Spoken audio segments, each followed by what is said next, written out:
క్రైస్తలాగండి. అందరికీ యేసయ్య నామములో శుభములు, దేవాది దేవుని దీవెనలండి. ప్రభు మనకు మరి యొక్క వారాన్ని దయచేసి మరి ఆయన సన్నిధిలో కూర్చుని మనము ఆయనతో సహవాసం చేసుకునే గొప్ప తరుణాన్ని దయచేసిన దేవాది దేవునికి కృతజ్ఞతాస్తుతులు చెల్లించుకుందాం. ఈరోజు ప్రభు ద్వారా మనకి ఇవ్వబడిన వాక్యము హెబ్రీలకు రాసిన పత్రిక 10వ అధ్యాయము 24వ వచనం చదువుకుందాం.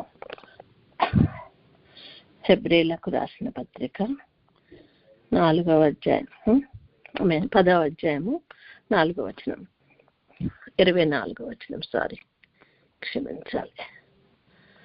కొందరు మానుకొనుచున్నట్లుగా సమాజముగా కూడుట మానక ఒకరినొకడు హెచ్చరించుచు ఆ దినము సమీపించుట మీరు చూచిన కొలది మరి ఎక్కువగా అలాగు చేయుచు ప్రేమ చూపుటకును సత్కార్యం చేయుటకును ఒకరినొకరు పులుకొల్పవలనని ఆలోచింతము. మనము సత్యమును గూర్చి అనుభవ జ్ఞానమును పొందిన తర్వాత బుద్ధిపూర్వకంగా పాపము చేసిన యెడల పాపములకు బలి ఇకను ఉండదు, కానీ న్యాయపు తీర్పునకు భయముతో ఎదురు చూచుటయు విరోధులను దహింపబోవు తీక్ష్ణమైన అగ్నియు ఇకను ఉండును. కాబట్టి దేవుడు ఏం చెప్తున్నాడంటే, మనము సమాజంగా కూడుకుంటాం కదా. సాధారణంగా మనం చర్చిలో మనం కూడుకుంటూ ఉంటాము. సమాజం అంటే చర్చికి వచ్చే విశ్వాసులు అందరూ కలిసి ఒక చోట కూడుకోవటం మన దృష్టిలో సమాజం. లోకరీత్యా అయితే కాదు, మరి క్రైస్తవ రీత్యా మనము కలుసుకునేదాన్ని మనము క్రైస్తవ సమాజము అని అంటాం కదా. అయితే మనము సాధారణంగా మన దేవాలయంలో, మరి పరిశుద్ధ దేవునికి కట్టబడిన దేవాలయంలో మరి 3 రకాలైన స్థలాలు పాత నిబంధన కాలంలో ఉంటాయి. ఒకటి ఏముంటుందంటే ఆభరణం ఉంటుంది. ఆభరణంలోకి ఎవరైనా సరే రావచ్చు పోవచ్చు. కానీ పరిశుద్ధ స్థలంలో ఉన్నవాళ్ళు ఎవరంటే యాజకులైన వారు, అంటే దేవునికి యాగం అర్పించేవారు. తర్వాత దేవునికి మరి మనుషులకు మధ్యవర్తిగా ఉండేవారు యాజకులు అంటాం కదా, వారు ఉంటారు. అతి పరిశుద్ధ స్థలంలో ఒక ప్రధాన యాజకుడు మాత్రమే ప్రవేశిస్తూ ఉంటాడు కదండి. అయితే అది కొత్త నిబంధన యొక్క మరి ఒక స్థితి, ఆమె పాత నిబంధనలో ఉన్నటువంటి దేవుడు వారికి ఇచ్చినటువంటి ఒక కట్టడ. కాబట్టి కానీ కొత్త నిబంధన గ్రంథంలో ప్రభు యేసయ్య ఇక లోకానికి వచ్చిన తర్వాత ఆయన శిలువ మీద మన పాపములను దహించి వేసిన తర్వాత మరి ఆయన మనకు ప్రభువుకి మధ్యలో సంబంధాన్ని ఏర్పరచుటకు అతి పరిశుద్ధ స్థలంలో ఉన్నటువంటి ఆ తెర చినిగిపోయిందంట. చినిగిపోబట్టి మనకి ఏమవుతుందంటే, మనము ప్రభుతో మరి డైరెక్ట్ గా మనం మాట్లాడుకునే స్థితిని, ఆయనతో మరి సహవాసం చేసే స్థితిని మరి దేవుడు మనకు కల్పించి ఉన్నారు. కాబట్టి ఆ దానిలో నుండి పరిశుద్ధ స్థలంలో నుండి మనము అతి పరిశుద్ధ స్థలంలో ప్రభువుతో ఏకాంతంగా సహవాసం చేయగలిగిన స్థితి కూడా మనకు దేవుడు ఏర్పరిచి ఉన్నాడు. పరిశుద్ధంగా ఏకాంతంగా మరి ఆయన యొక్క సన్నిధానంలో సహవాసం చేయటకు మనం ఏకాంతంగా రావటం దాన్నే మనం యాక్చువల్గా సన్నిధి అంటాం. అంటే ప్రభువుతో మనతో ప్రభు అన్నది 1-on-1 అన్నట్లుగా మనం ప్రభుతో సహవాసం చేస్తామన్నమాట. అది ఒక అంతస్తు. ఎందుకంటే మొదట పరిశుద్ధ స్థలంలోకి రావాలి. పరిశుద్ధ స్థలంలో మనము మరి దేవునికి మనం శుద్ధి చేయబడాలి. తర్వాత అర్పణ అంటే మనం అర్పించుకోవాలి. అట్లాగా ప్రతిదీ కూడా మనం చేసిన తర్వాత ప్రభువుతో ఏకాంతంగా ఉండితే అసలైన సన్నిధి, అంటే ఆయన చూస్తూ, ఆయన ముఖం చూస్తూ, ఆయనతో మాట్లాడుతూ, ఆయనతో మనం కాలం గడపటం అన్నమాట. అట్టి స్థితిని దేవుడు మనకు కొత్త నిబంధన కాలంలో మనకి ఇచ్చి ఉన్నారన్నమాట. మనం కూడుకునే ఈ యొక్క సంఘాన్ని మనం ఏమంటామండి? పరిశుద్ధ దేవాలయం అంటాం కదండి. పరిశుద్ధ దేవాలయం అనే దాంట్లో మనము సమాజంగా కూడుకుంటాం అన్నమాట. అందరం కలిసి ఆరాధిస్తూ ఉంటాం అన్నమాట. అయితే ఈ విశ్వాసులు 2 రకాలైన విశ్వాసులు ఉంటారు. కొందరు మానుకునే విశ్వాసులట, కొందరు కూడుకునేవారట. ఇప్పుడు ప్రభు వాక్యంలో ఏం చెప్పారు? అందరిలాగా మీరు మానుకోవద్దు అంటున్నాడు. సమాజంగా కూడుట మానవద్దు అని చెప్తున్నారు ఇక్కడ వాక్యంలో కదా. అలాగే మనము మానుకునే వారి వరుసలో ఉన్నామా, లేకపోతే మనము కూడుకునే వారి వరుసలో ఉన్నామా, మనల్ని మనం పరీక్షించుకుందాం. మానుకునే వారు ఎట్లా ఉంటారంట, మరి సరే అక్కడికి సిద్ధపడాలని వారికి ఉంటది, వారు కూడా చేయాలనుకుంటారు. కానీ ఈ అపవాది ముఖ్యంగా ఈ యొక్క రాకడ కాలంలో వాడికి ఉన్న సమయం చాలా కొద్దిగా ఉంది కాబట్టి వాడు ఏం చేస్తాడంటే విశ్వాసులైన వారిని పట్టుకుని ఏదో రకంగా వారికి ఏదో ఒక ఆటంకం కలిగించో, లేకపోతే ఇదిగో మరి సంఘంలో వాళ్ళు ఇలా అన్నారు వీళ్ళు ఇలా అన్నారని ఒకరి మీద ఒకరు చాడీలు చెప్పుకోవటమో, లేకపోతే మరి వాళ్ళకి ముఖ్యంగా మరి మంచి ఇది ఇస్తున్నారు మాకు ఇవ్వట్లేదు ప్రాధాన్యత అని, అలాగా ప్రాధాన్యత కోసం ప్రాకులాడేటట్టు ఏదో రకంగా ప్రభు నుండి ఈ బిడ్డలను వేరు చేయటానికి వాడు చేసే ప్రతి ప్రయత్నంలో చాలా మంది బలహీనలు పడిపోతూ ఉన్నారన్నమాట. పడిపోతూ మరి ఏం చేస్తున్నారంటే సమాజంగా కూటకు మానుకుంటున్నారు. వాళ్ళు అన్నారు కదా వాళ్ళకి ఎక్కువ ప్రాధాన్యత ఇస్తే మనం ఎందుకు వెళ్ళాలి, మనల్ని అసలు పట్టించుకోవట్లేదు సంఘంలో అని అట్లాగా. ఇప్పుడు పాత నిబంధన కాలంలో అలాగే అంట, మాకు ఇదిగో వాళ్ళకి సరైన భోజనం పెడుతున్నారు మాకు పెట్టట్లేదు, ఇదిగో వీళ్ళకి పెడుతున్నారు మాకు పెట్టట్లేదు అని అప్పుడు మరి అపోస్తలులు అంటారు కదా, మేము దేవుని పని చేయాలా మీ పని చేయాలా, మేము దేవుని గురించి కదా మేము ఇక్కడ ఉన్నది అనేసి ఆయన చెప్తున్నారు కదా. అలాగే మనము దేవాలయానికి వెళ్ళాము అంటే మనము ప్రభుతో సహవాసం చేయటకు వెళ్తున్నాం కానీ అన్నపానాలు పుచ్చుకోటకో, లేకపోతే ఎవరో మనకు ప్రాధాన్యత ఇవ్వలేదనో, లేకపోతే మనుషులు ఎవరో ఏదో చేయలేదనో, లేకపోతే మనుషులు ఏదో అన్నారనో మనము దేవునితో సహవాసం చేయటం మానకూడదని ప్రభు యొక్క ఆలోచన. కాబట్టి మనం ప్రభు ఆలోచన ప్రకారం నడవాలి కానీ ఈ యొక్క మనుషుల యొక్క ఆలోచన ప్రకారం మనము నడవకూడదని ప్రభు చెప్తున్నారన్నమాట. ఏదో రకంగా మనుషులు రాకడికి సిద్ధపడితే దేవునితో పాటు వెళ్ళిపోతారు, నేను ఒక్కడిని అయిపోతాను కాబట్టి నాతో పాటు వీళ్ళు ఉండాలి కాబట్టి ఆ అగ్నిలోకి వెళ్ళటానికి ఖచ్చితంగా వెళ్ళి చెరపాలనుకునేది సాతానుడు అన్నమాట. కనుక మనం ఏ విషయంలో కూడా ఇతరుల మనుషులను బట్టో మనుషులు చేసే పనులను బట్టో మనము ప్రభుతో సహవాసం చేయటము మానకూడదని ప్రభు మనకి ఇక్కడ చెప్తున్నారన్నమాట. మరి ఇప్పుడు ఒక అబ్బాయి ఉన్నాడు అనుకోండి, వాడు మంచిగా చదువుకున్నాడు, చక్కటి జాబ్ వచ్చింది, ఇంకెవరన్నా వచ్చారే జాబ్ మానేరాదు అలాగా వీళ్ళు ఎలాగా అని ఏదని చెప్పాడు అనుకోండి.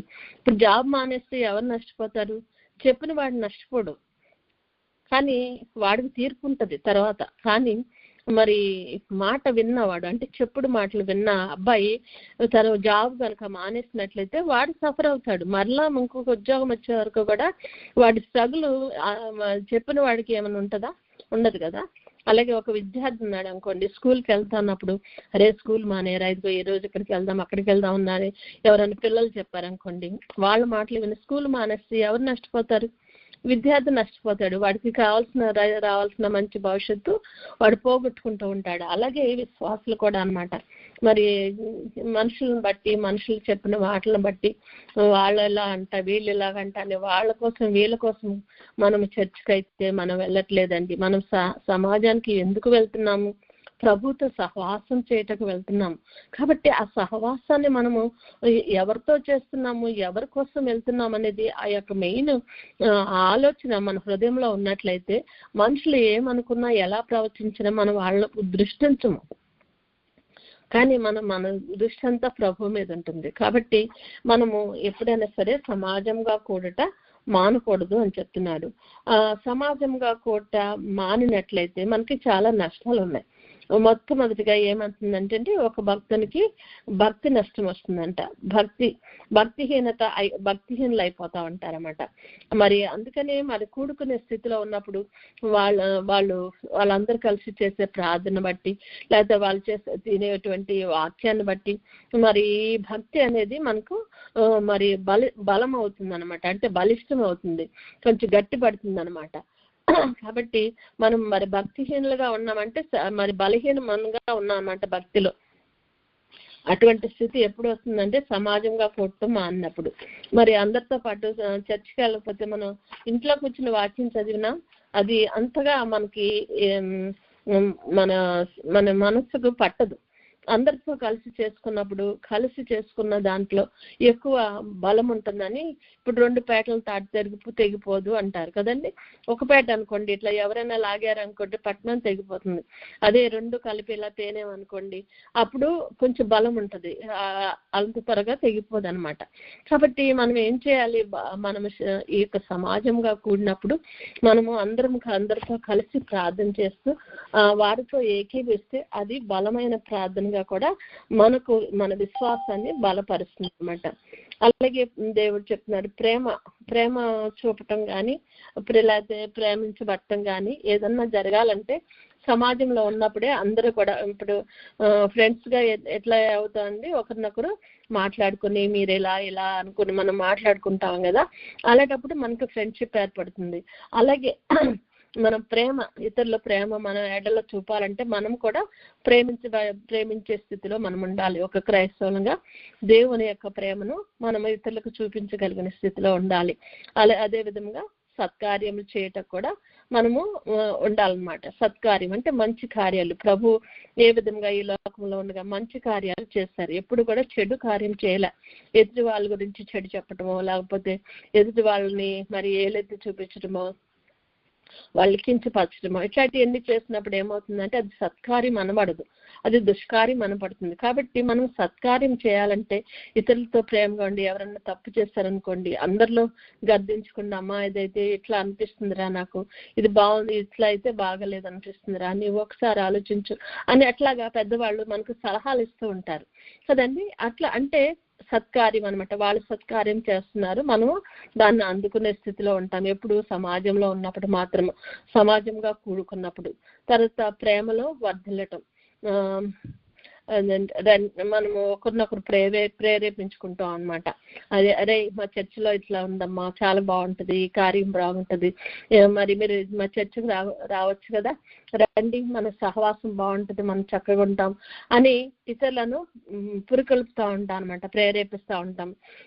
ఎవరైనా ఇప్పుడు ఇద్దరు కలిసి నడుస్తున్నారు అనుకోండి, వారిలో ఒకరు నడవలేకపోతున్నారు అనుకోండి, మరి ముందు గబగబా వదిలేసి వెళ్ళిపోం కదా, మరి వాక్యంలో కూడా ఉంటుంది కదా, ఇద్దరు కలిసి ఉన్నట్లయితే మరి ఒక పడిపోతే ఇంకొకరు లేపుతారని వాక్యంలో ఉంది. కాబట్టి అలాగే మనము కలిసి సహవాసంలో ఒక సమాజంగా కూడుకున్నప్పుడు ఒకరికొకరము సాయం చేసుకునే స్థితిలో ఉంటాం అన్నమాట. ఒకళ్ళు వెనుకబడితే వాళ్ళని వేరే వాళ్ళు మరి బయటికి మరి బలం వారి యొక్క మరి ప్రేమ వచనాలతో లేకపోతే మరి ఎంకరేజ్మెంట్ వచనాలతో వారిని ముందుకు లాక్కెళ్ళగలరు అనమాట. అలాగే అందరికీ ప్రేమ పంచుకుంటాం అనమాట. దేవుని కొరకు చేయవలసిన మంచి మంచి కార్యాలు మనం చేస్తూ ఉంటాము. దేవుడు మరి భూమి ఆకాశాలను సృజించినప్పుడు ఆయన చేసిన ప్రతిదీ కూడా ఆయన ఏమన్నాడు, ఇది మంచిదని దేవుడు చూచెను. కాబట్టి దేవుడు మంచిదాన్ని చేయగలిగినటువంటి మరి దేవుడు కాబట్టి ఆయన బిడ్డలంగా మనం కూడా ఏది చేసినా మంచి అని చెయ్యాలన్నమాట.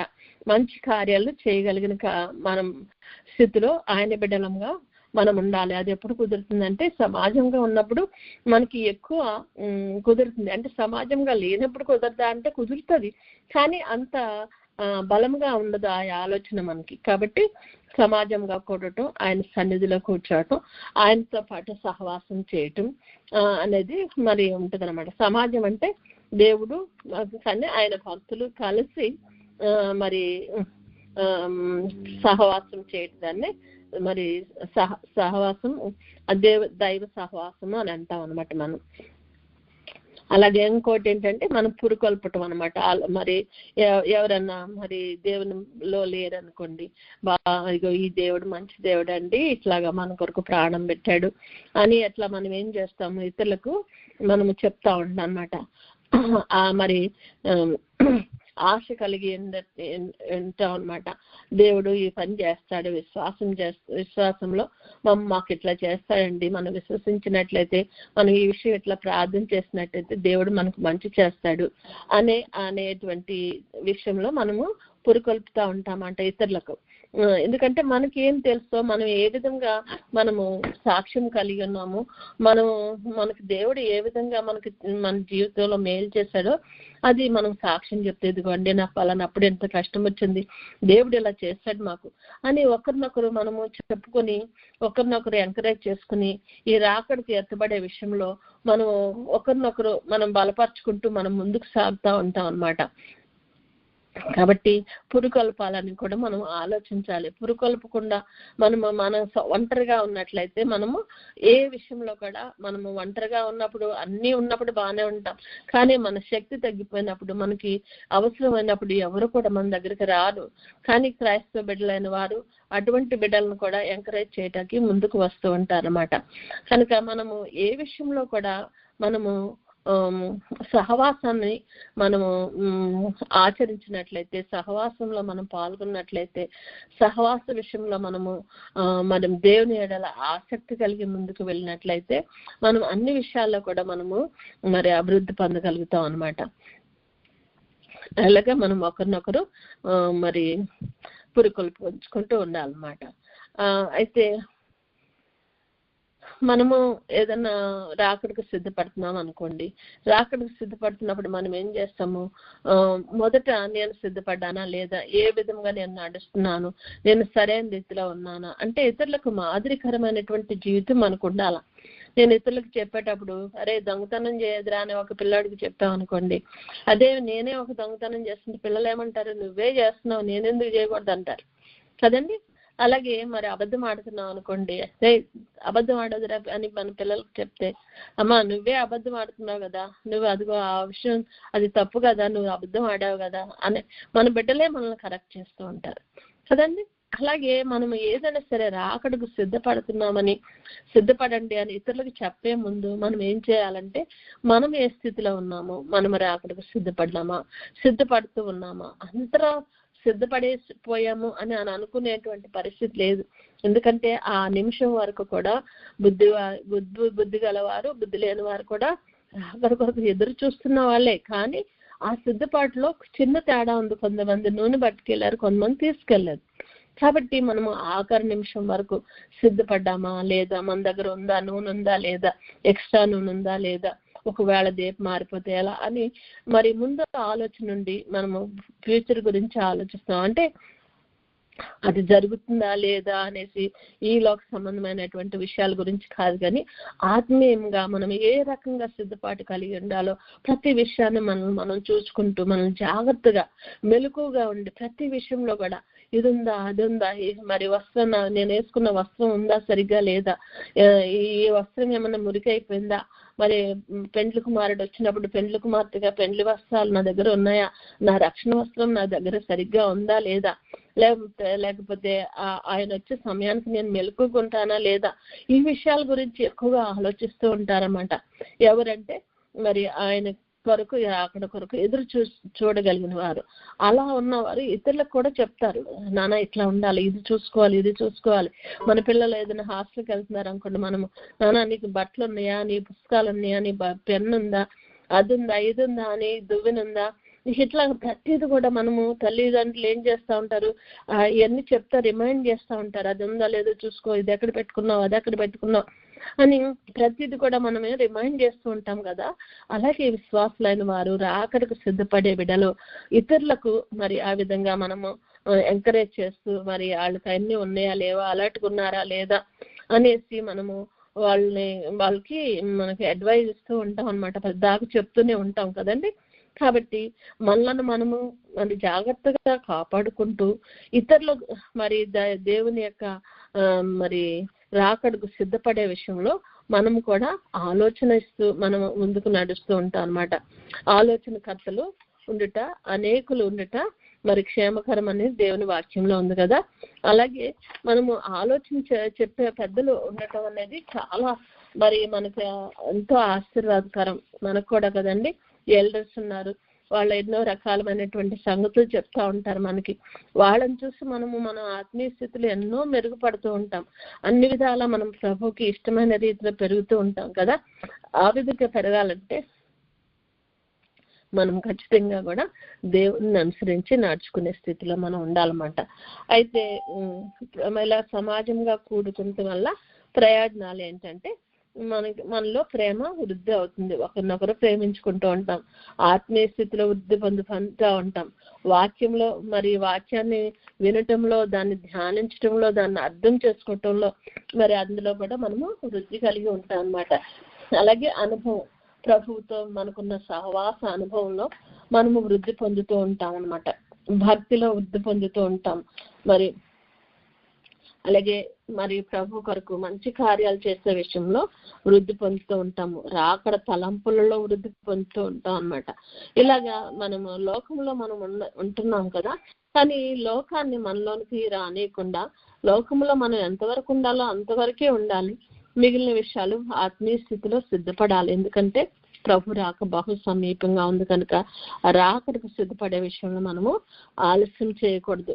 లోతు గారు ఉన్నారు, మరి అబ్రహాంతో సహవాసం చేసినంత కాలము మరి ఆయన బాగానే ఉన్నారు కదండి. కానీ ఎప్పుడైతే ఆయన ఆ సహవాసాన్ని విడిచిపెట్టి మరి సొదొమ వైపు వెళ్ళారో, ఈ లోకాన్ని స్నేహించి, అది ఎంతో మరి మరి ఏదేం తోట అలా ఉందంట ఆ యొక్క సొదొమ గొమొర ఆయన దృష్టికి. అలా దాన్ని స్నేహించి ఎప్పుడైతే అతను మరి అబ్రహాం నుండి విడిపోయి మరి దూరంగా వెళ్ళిపోయాడో, ఆయనకి అక్కడ అంతా రిచెస్ ఉన్నప్పటికీ ఆత్మీయ స్థితిలో వారు తగ్గిపోయి ఉన్నారు. మరి దేవదూతలు వచ్చి ఆయన్ని రక్షించడానికి వచ్చినప్పుడు మరి అల్లుళ్ళ దగ్గరికి వెళ్ళి అడిగినప్పుడు వాళ్ళు కూడా అంటున్నారు, వాళ్ళు ఆయన్ని ఎగతాళి చేశారంట. ఎగతాళి చేసి ఆయన్ని మరి అవమానపరిచినారు. కాబట్టి ఎవరి దగ్గరికి వెళ్ళి చెప్పినా కూడా ఎవరు వినే స్థితిలో లేరు. ఎందుకంటే వారున్న స్థితిని చూసుకుంటున్నారు తప్పితే రాబో ఉగ్రతను వారు చూడలేకపోతున్నారు. కాబట్టి ఈ దినాల్లో కూడా మనం అట్లాగే ఉన్నాం. ఏ ఉగ్రతను చూడగలిగిన స్థితిని ఆత్మీయ స్థితిలో ఉన్నవారు తప్ప మరి ఎవరు కూడా గ్రహించలేని స్థితిలో ఈ లోకం ఉంది. ఎందుకంటే ఏమీ జరగట్లేదు, ఏమీ అంతా బాగానే ఉంది అని అనుకుంటూ వారు మరి దేవుడు రాకడ 2000 సంవత్సరాల నుండి చెప్తున్నారు, ఇదిగో వస్తాడు అదిగో వస్తాడని, మరి ఇంతవరకు రాలేదు కదా, ఇప్పుడు మాత్రం వస్తాడని గ్యారెంటీ ఏంటి, అనవసరంగా మన లైఫ్ మనం సరిగ్గా బతకనీయకుండా వీళ్ళు ఇలాగే చెప్తారు అని అనుకుంటా ఉంటారు. కానీ దేవుడి రాకడ ఇప్పుడో నేడో రేపో ఒక గడియలో వస్తుందో మనకు తెలియదు. కాబట్టి ఆత్మీయంగా మనం సిద్ధపడి ఉండాలని, సమాజంగా కూడినప్పుడు ఆ యొక్క బలము మనకు వస్తుందని, అలాగని సమాజం మీదే ఎక్కువ ఆధారపడటం కాకుండా మరి పరిశుద్ధ స్థలంలోనే కాకుండా అతి పరిశుద్ధ స్థలంలో దేవుని సన్నిధిలో దేవునితో సహవాసం చేయటం మనము నేర్చుకున్నట్లయితే, దేవునితో సహవాసం చేయటంలో మనము ముందుకు వెళ్తున్నట్లయితే ఆ విషయంలో మనము ఎట్టి పరిస్థితుల్లో కూడా ఎవరు కూడా ప్రభు నుండి మనల్ని వేరు చేయలేరు. ఏ నిమిషంలో ప్రభు వచ్చినా మనం ఆయనతో వెళ్ళిపోగలిగే స్థితికి మనము తయారు కాగలము. కాబట్టి అట్టి ధన్యతలో దేవుడు మనలను, మన బిడ్డలను, మన కుటుంబాలను మన ఆశీర్వదించి మనము రాకడకు సిద్ధపడి ఆయనతో పాటు ఎగిరి వెళ్లే స్థితికి దేవుడు మనలందరినీ నడిపించును గాక. Praise the Lord. ఇప్పుడు మనము అందరం కూడా కళ్ళు మూసుకుని మనం దైవ సన్నిధిలో పాల్గొందాం.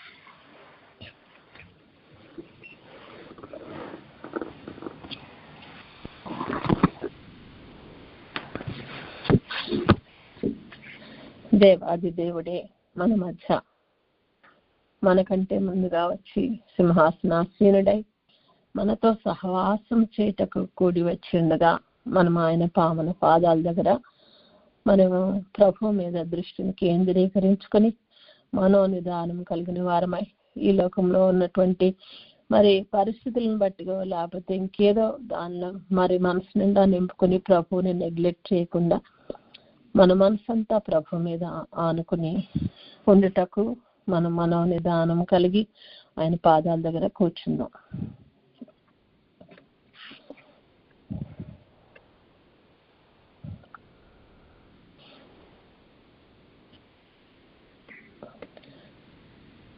దేవుడు మనలను హెచ్చిస్తూ మనలను తన ప్రియ బిడ్డలుగా మరి తన సృష్టి అంతట్లోనూ మనిషిని ఎంతగానో హెచ్చించిన దేవాది దేవునికి కృతజ్ఞత కలిగి మనలో ఉన్నటువంటి యొక్క మన దేవునికి వ్యతిరేకమైన క్రియలు ప్రభువుకి మనలను దూరం చేస్తున్నాయి కనుక వాటిని మనలో తొలగించుకోవటానికి ప్రభు పాదాల దగ్గరకు వచ్చిన మనము మన పాపములను ఒప్పుకుందాం.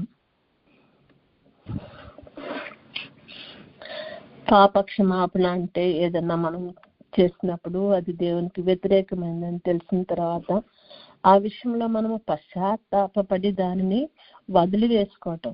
కాబట్టి ఇంకొకసారి ఆ అవకాశం వచ్చినప్పటికీ అది చేయకుండా ప్రభు విషయంలో మనం బలముగా ఉండి మనము దానిని ఎదిరించగలిగి మనము దాన్ని జయించగలిగినప్పుడు మనము పాపం నుండి విడుదల పొందిన వారం అవుతాము. కాబట్టి ప్రభు మనల్ని క్షమించాలి మొదటిగా, తర్వాత ఆయన మనల్ని శుద్ధి చేయాలి.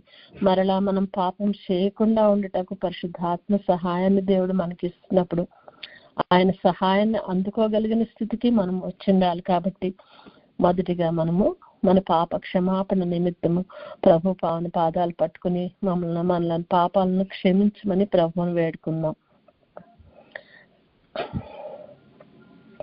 10 ఆజ్ఞల్లో చెప్పినటువంటి పాపములే కాకుండా బైబిల్లో ఎన్నో రకాలైనటువంటి పాపములు మనకున్నాయి. ఆలోచన చేత కానీ, క్రియ చేత కానీ, చూపు చేత కానీ, వినికిడి చేత కానీ, ఏదే విధమైన పాపమైనప్పటికీ ప్రభువుకి ఇది ఇష్టం కాదు అనుకున్న ప్రతిది కూడా పాపమే. కనుక మనము పాప క్షమాపణ ప్రభువును వేడుకుందాం.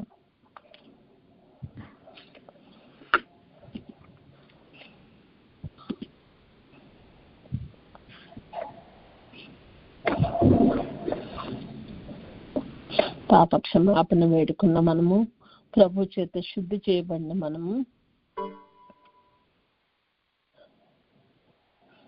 మనం తీర్మానం చేసుకుందాం. ప్రభా, నేను విడిచిపెట్టిన ప్రతి పాపం మరలా చేయకుండానట్లు నేను తీర్మానించుకుంటున్నాను. కాబట్టి తగిన సహాయము మీరే దయచేయండి ప్రభా అని ప్రభు భవన పాదాల దగ్గర మనము తీర్మానించుకుని ఆయన సహాయం కొరకు వేడుకుందాం.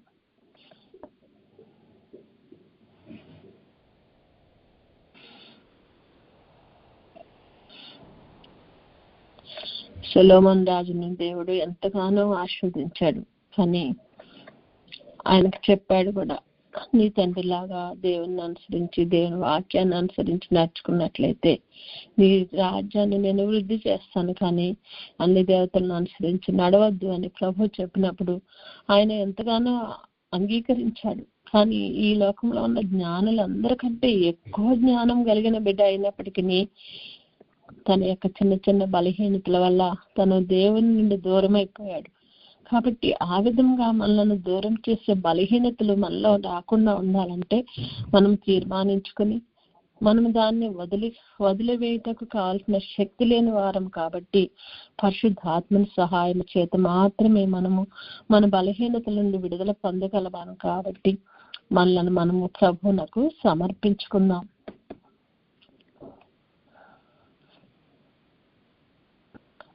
లోతు భార్య, ఆయన బిడ్డలు, మరి దేవుడు ఆ సొదొమ గొమొర్రాల నుండి విడిపించి బయటకు తీసుకుని వచ్చినప్పటికీ వారు ఆ యొక్క ధనాన్ని, వారి యొక్క ఆస్తులను, వారి యొక్క విచ్చలవిడి అయినటువంటి ఆ యొక్క స్వభావాన్ని వదిలిపెట్టి బయటికి దేవుడు తీసుకుని వచ్చినప్పటికీ వారు మరలా లోతు గారి భార్య అయితే వెనకకు తిరగొద్దంటే వెనక తిరిగి ఉప్పు స్తంభం అయిపోయింది. బిడ్డలు మరి వాళ్ళు కామ వికారమైనటువంటి చేష్టల చేత వారు పాపం చేసి ఉన్నారు.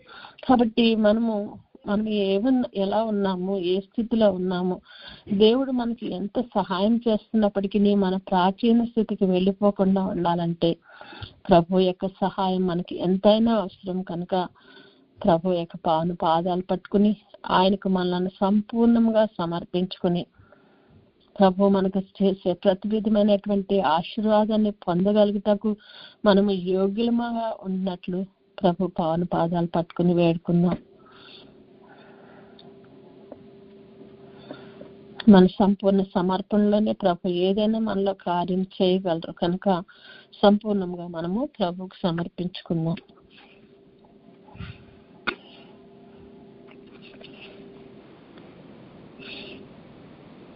ప్రభు సమర్పించుకున్న మనము ప్రభుని వేడుకుందాం. పరిశుద్ధుడా, ఈ లోకంలో ఉండి నేను బయటికి నువ్వు తీసుకుని వచ్చినప్పటికీ నాయన ఈ లోకాన్ని నాలోనే పెట్టుకుని ప్రభా, మరి నా తండ్రి నాయన మేము తండ్రి నాయన ఈ లోకాన్ని జయించలేని స్థితిలో ఉంటుండగా నాయన క్షమించండి ప్రభా అని ప్రభుని నీ సహాయం చేత మేము దాన్ని మాలో నుండి తీసివేసుకోగలిగే కృపను అనుగ్రహించండి ప్రభుని వేడుకుందాం. ఐగుప్తు దేశాన్ని ఇశ్రాయేలు విడిచినప్పటికీ వారిలో ఐగుప్తు ఉండటం వల్ల వారు అనేక విధాలుగా ప్రభుని విసిగిస్తూ ఆయన కార్యాల్లో మరి సహకరించలేక ప్రభువు ఇచ్చినటువంటి భాగ్యాన్ని పోగొట్టుకుని ఆ యొక్క కనాను దేశంలో ప్రవేశింపలేకపోయి ఉన్నారు. కాబట్టి అటువంటి స్థితి మనలో ఉండకుండానట్లు ప్రభు మనకు సహాయం దయచేయాలని, ఆయన మనకు సిద్ధపరిచినటువంటి నిత్య జీవాన్ని పొందగలిగే స్థితిలో మనము ఉన్నట్లు దేవుడు మనకు సహాయం దయచేయాలని ప్రభు పావన పాదాలు పట్టుకుని వేడుకుందాం.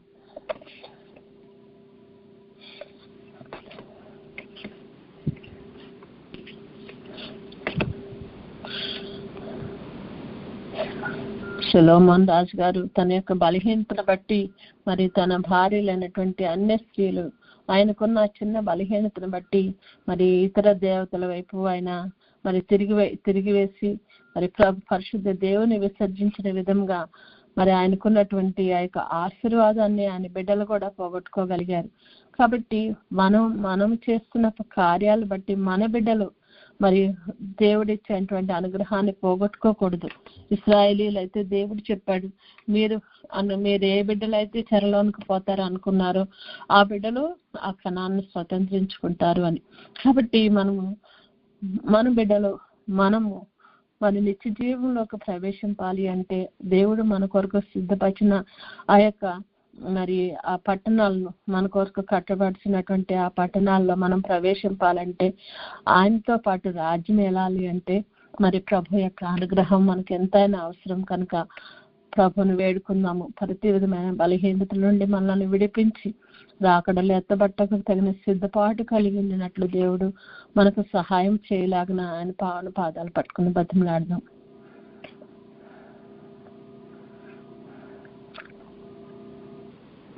మనకి ఇవ్వబడిన రక్షణ వస్త్రాన్ని కాపాడుకుంట కాలంతో శక్తిని దేవుడు ప్రసాదించాలని ప్రభుని వేడుకుందాం.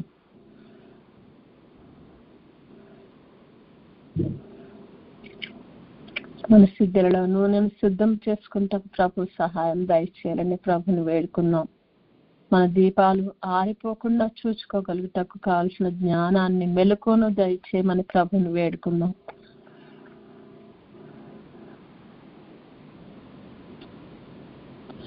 ప్రభుని వచ్చిన సమయంలో మనము అమ్మవారి యొద్దకు పోయి మరలా కొనుక్కుంటాం అనుకుంటే ఈ లోపల సమయం అయిపోతుంది. కనుక ఆ సమయాన్ని మనం పోగొట్టుకోకుండా ప్రభుతో పాటు పెండ్లి విందులో పాల్గొగలగల స్థితిని మనకు దయచేయమని ప్రభుని వేడుకుందాం.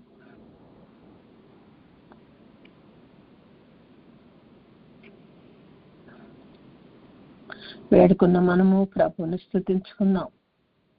పరిశుద్ధుడైన తండ్రి, గడిచిన వారం అంతయో కాపాడి నాయన నూతన వారంలో ప్రవేశపెట్టిన తండ్రి నీకు వందనాలు. మమ్మల్ని సజీవ లెక్కలో ఉంచిన దేవాది దేవా నీకు స్తుతులు స్తోత్రాలు. నాయన మేము సజీవ లెక్కలో ఉండి నాయన నీ సన్నిధిలో నీతో సహవాసం చేయటకు నాయన నీవు ఇచ్చిన ఈ గొప్ప తరుణాన్ని బట్టి నాయన నీ పావన పాదాలకి కోటాను కోట్ల స్తుతులు స్తోత్రాలు చెల్లిస్తున్నామయ్యా అని ప్రభుకి స్తుతులు చెల్లించుకుందాం.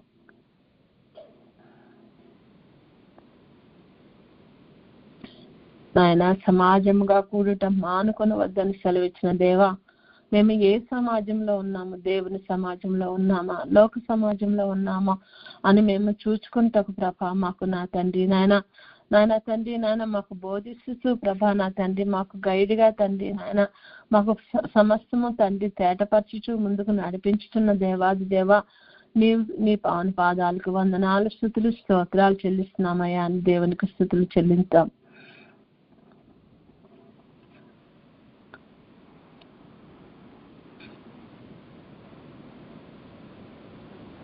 ఒకరినొకరు మేము ప్రేమించుకునే స్థితిని ప్రభా, ఒకరినొకరు పురుకొల్పుకునే స్థితిని ప్రభా నా తండ్రి నాన్న ప్రతి విషయంలో నిన్ను అనుసరించి నడుచుకునే స్థితిని మాకు దయచేస్తున్న దేవాది దేవా నీకు వందనాలు, స్తుతులు, స్తోత్రాలయ్యా అని ప్రభునికి కృతజ్ఞతాస్తుతులు చెల్లించుకుందాం.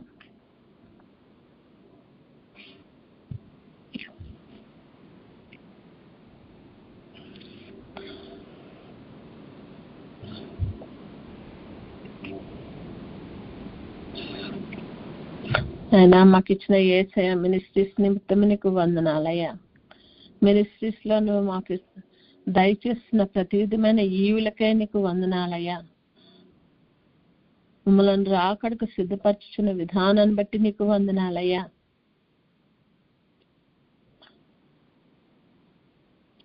మేము నిలిచుచున్నామని తలంచుకునే వారం ప్రభా నా తండ్రి, పడిపోకుండా ఉండినట్లు మమ్మలను నా తండ్రి నాయన మెలకువ కలిగి ఉండినట్లు ప్రభా మాకు సహాయం చేస్తున్న దేవాది దేవా నీకు వందనాలు. మిమ్మల్ని కాపాడవాడు కునుకడు నిద్రపోడు అని సెలవిచ్చిన దేవా నా తండ్రి నాయన, మమ్మల్ని అనుదినము అనుక్షణము ప్రభా నా తండ్రి మీరు కట్టి ఫలింపు చేస్తూ మమ్మల్ని కాపాడుచు నానా దుష్టుడు మా మీద విజయం పొందకుండానట్లు మాకు సహాయం చేస్తున్న దేవాది దేవా నీకు కోటాను కోట్ల స్తుతులు స్తోత్రాలయ్యా అని దేవునికి స్తుతులు చెల్లించుకుందాం.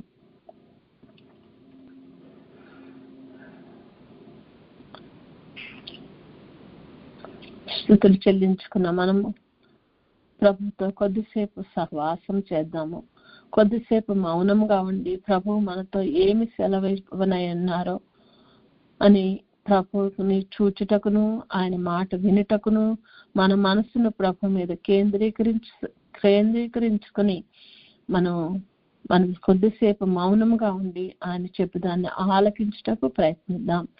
ఆయనను చూడటకు మనకు ఆత్మీయ నేత్రాలు తెరవమని ప్రభువును వేడుకుందాం.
వందనములు నీకు,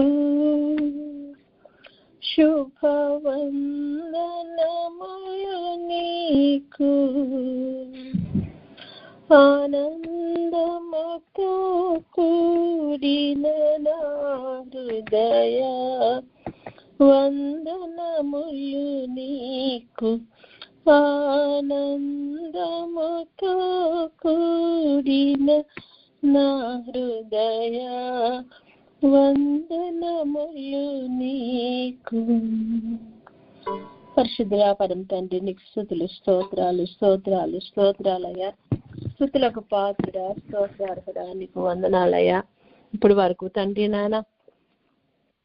నాయన నీ వాక్యాన్ని విని నా ప్రభా నీ సన్నిధిలో కొద్దిసేపు నీతో సహవాసం చేయగలిగిన స్థితిని మాకు దయచేసిన దేవా, అతి పరిశుద్ధ స్థలంలో నీతో ప్రభా మాత్రమే సహవాసం చేయగలిగిన స్థితికి తండ్రి మేమందరము ఆత్మీయ స్థితిలో ఎదగగలిగినట్లు ప్రభా నీ కృపను అనుగ్రహించండి.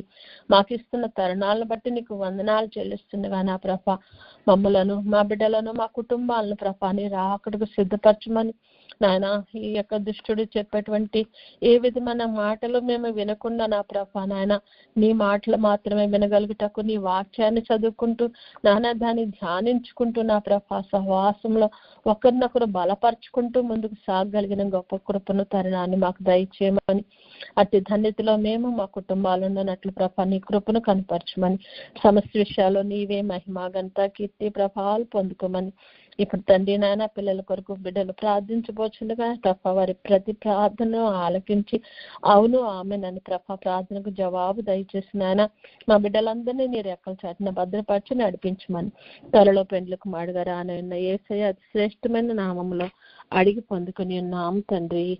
ఆమేన్.